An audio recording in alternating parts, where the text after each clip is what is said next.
dahil kung iisipin mo, lalo na sa kung babayaan ko ito, mga anak ko, papupo, sa sila pupunta. Isa kang dakilang amatay. Hindi ka ba napapagod tayo mag-alaga kay Charmaine sa mga apo mo?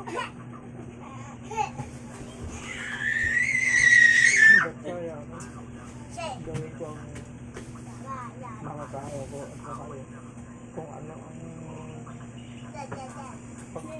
nandiyan na pang araw-araw namin. Kasi ate kami. Opo. Minsan kahit kung talagang wala, kahit hindi ako kakain, basta makakain ng mga bata. Opo. Masaya na. Sige tayo. Ano naman ang masasabi mo sa Team Daddy Frankie tayo? Sobra-sobra po. Kaya nga po, sa ngayon nagpapasalamat na po ako sa buhay. Daddy Frankie, lalo na po sa ipagpatuloy yung ginagawa yung pagtulong sa kagaya namin. Huwag kang mag-alala. Hindi mawawala Team Daddy Frankie hanggat nandyan ang Panginoon. Ha? Marami pa akong nabigaya kagaya ko. Yummy? Yummy? Yummy? Yummy? Yummy? Yum yum? Isa ko? Nandito na ang anak ko. Natin na si Daddy Frankie. Magaling na pero hindi pa gaano. Pero ang sabi naman ni Daddy Frankie, aalalayan pa rin kami hanggang sa bumalik. Tuloy bumalik siya. Salamat. Salamat sa Panginoon. Ay, salamat sa Panginoon. Ito'y kaloob ng Panginoon ang lahat ng ito. Kasangkapan lang po si Daddy Frankie tayo. Kaya una natin pasalamatan talaga si God. Nandito rin ang kapatid niya, no? Pwede bang paupuin natin yung kapatid ni Ate Charmaine dito?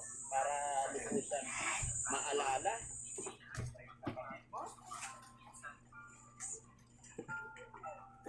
Kumusta ka naman ngayon? Anong pakiramdam na nandyan na yung kapatid mo? Parang ano pa din po. Ganyan lang yan. Kasi kagagaling lang niya sa paggamutan at hindi pa nag-neutralize yung mga gamot. Pero unti-unti magiging okay yan. Maniwala. Gusto ko na. Gusto ko na. Dito ako naiiyak talaga mga kababayan pagdating sa magkakapatid. Hindi ko alam. Basta pag kapatid ang pinag-uusapan, mabilis akong maiyak. Dahil ganun ko kamahal yung mga kapatid ko. Nakita ko yun sila. Siya po si Laika, nakakabatang kapatid ni Charmaine. Si Laika po ang nag-message sa Team Daddy Frankie para natuntun namin.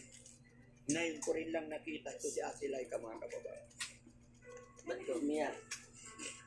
Kasi siya na ngayon mga kababayan talagang mababaw ang luha ko pag magkakapatid na yun nag-uusap. Ganun ko kamahal lahat mga kapatid ko. Wala kasan mo kasi sino Kaya naman kami? mabilis akong umiyak pagka ganito. No? Salita lang naman. Laika, huwag mo sanang pababayaan yung kapatid mo. Dahil nandito ka na, no? Kailangan maligo siya araw-araw, no?